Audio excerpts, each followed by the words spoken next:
things. So that is what we have to do. Then that will come to us to a wonderful 4 Ds of time management. That is, first one is delete. First, if you find something which is not important, not urgent, delete the task. Delete the task. If you don't find the significance, delete it. Next one, delegate. If you find that something is important, something is to be done, something is to be done, and it has some good significance, but you may not allocate time to that one, then delegate it. Being a team member, being a leader, we should always be ready to delegate the task. Small or big things, out of which, if you know that if some other person also does that doesn't bring a big difference, let me concentrate on this one. Then people should not burden themselves with everything that they have to do, because they don't want to share the credit, or they don't want other people to involve in this one, or they feel that if I do, I know what is the outcome. If I allocate it to other person, I am not sure that how they will do. So again, I don't want to. So these are so many thoughts that happen in people. So don't do that. Delegate the work, because delegating the work will save some time for you. Next, third one, if it is the work that you only have to do, if it is the work that you found it is important, it has some urgency, it is some important, and there is significance, then do that work. Do it. Just do it. Leave all the other things and do the task. And it may take sometimes only few minutes to do that one, but that will help you a lot. Simple thing. If you have to book flight tickets to your journey or to your visit or somewhere, how much time will it take to fly to book the tickets? It will take few minutes only. But if once you don't do, what happens? Your whole tour plan, your stay, everything will get disturbed. Everything, the whole schedule has to be cancelled.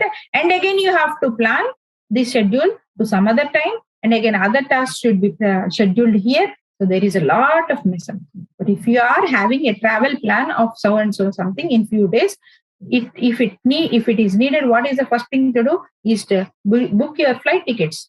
Because only then you will be sure whether you are traveling or not. Then you again get so many other things that are to be done in continuation to that particular task.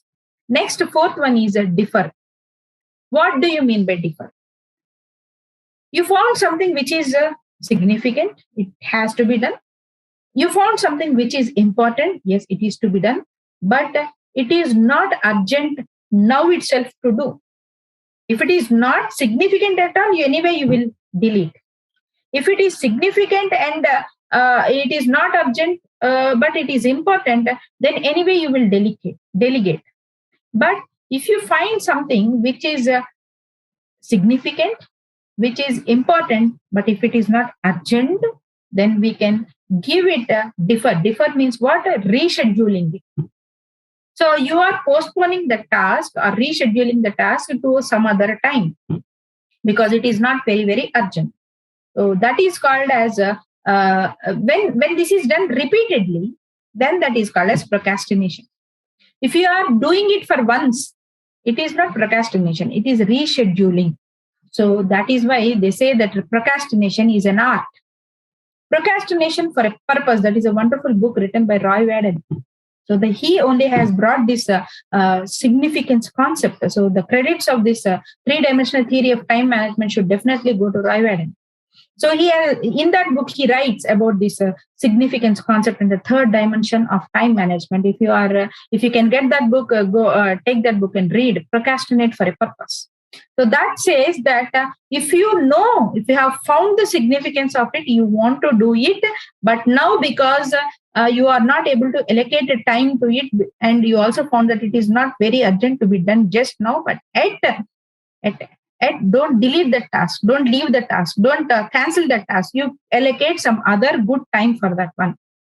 But allocating some good other time doesn't mean that you repeat it again and again. When a task, very simple thing, that people say that I ask few students that do you know what the importance of practicing so and so thing? They say that I know it is very important. I realize its importance, but yet they are not ready to do it. Then why are you not doing it? Because they have n number of reasons to say.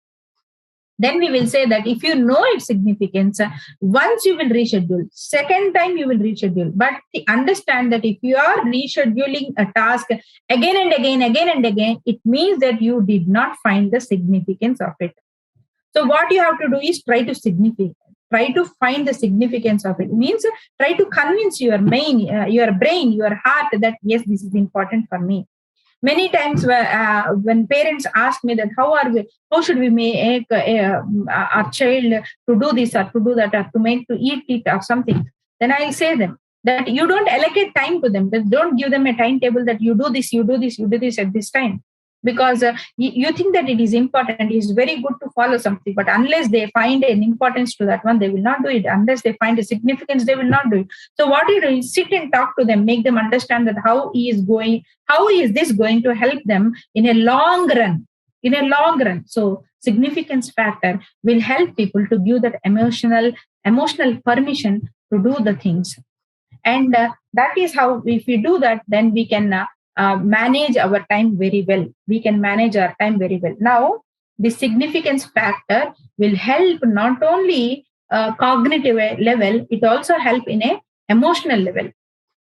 At emotional level also, we say people on the other way, when I say, when just I told you the examples that when we start a skill training, people have several number of things, and they gradually the number decreases. Just onto the other side of the coin, there are many people who just fill up their day with lot of tasks, everything, something assigned by the family, something assigned by the spouse, something assigned by the manager, something assigned by some other person. So they just see their whole day into n number of tasks. But what happens after doing it for several particular years or days, they will find a place where they'll come to a situation where they don't find themselves in any of these, neither in the task nor in the days. They feel like something is missing in their life. That is why I always suggest them, as a psychologist, I tell them that take some time for yourself. When I say like that, take some time for yourself, have some me time, do something for yourself. Take some time to relax, take some time to appreciate yourself, take some time to award yourself. I'll just ask them, when is the last time that you bought an ice cream for yourself? For yourself. It's like buying ice cream is not at all a big thing. But when was the last time that you bought an ice cream for yourself? You sat it, you were not looking at your mobile, you were not looking at your laptop, nothing. You just took an ice cream, and you are enjoying that ice cream only with yourself, not even with. You gifted yourself a chocolate. When there was the last time that you gifted something for yourself? So how many of us will do that one? Very less. When you are into a family, when you are a family man or family woman, then this becomes more difficult, because for a father or for a mother to do something, to buy something to eat for themselves, immediately they will have in their mind that how can I eat without sharing it to my children? So they'll think that how can I eat? How can I buy something? Better I buy this for some other person. Let me buy with this money. Let me buy something for my child. So let me surprise my child. Let me surprise my spouse. Let me buy it for my mother, etc., etc. They have all these options instead of what they have options for themselves. So I say that even if you have so many tasks to do, find one task that you are still doing because someone has assigned you did not find it anyway significant to you, only because it is urgent, only because it is important for someone you are doing it. Then find that one task in your whole to-do list and take that time, delete that work and give that me time in that capsule, I say them. So that is that will give you what will this do is it will gift you yourself back. With this we will get a lot of positive power within us, and we will be able to push ourselves into the other task. Otherwise we'll burn out someday. We'll just feel that we are rushing up, and when we look back, nothing will be there for ourselves. So enjoy yourself, gift yourself, let have your me time. It's not like not parents, not friends, not children, not spouse, no one. It's only you and you. Whatever you want to do it. Whatever you want to do it in that me time.